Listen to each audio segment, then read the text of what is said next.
ইশতিহারকে mainly মাথা রাখতে হবে। অ্যান্ড এখানে অ্যাকচুয়ালি দেখতে গেলে কিছু কিছু ইশতিহার খুবই অবাঞ্ছিত আছে, খুবই অবাস্তব, ওগুলাকে ইগনোর করতে হবে।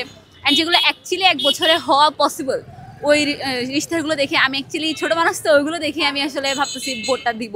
মানে ধরেন আমি শহরের স্টুডেন্ট, তো আমাকে আগে দেখতে হবে আমার শাটল নিয়ে কোন মানুষটা কি করছে, বা কোন প্রার্থী কথা বলছে, বা কোন প্রার্থী তার ইশতিহারে আমার শাটলকে বা আমার যোগাযোগে যে আমাদের বাস বা এই যে আমাদের যাতায়াতের যে পথটা, এটাকে ছোট করার জন্য বা আমাদেরকে সহজ করার জন্য যে প্রার্থীরা কাজ করবে বলতেছেন, ওনাদেরকে ভোট দেওয়ার জন্য চিন্তা করছি।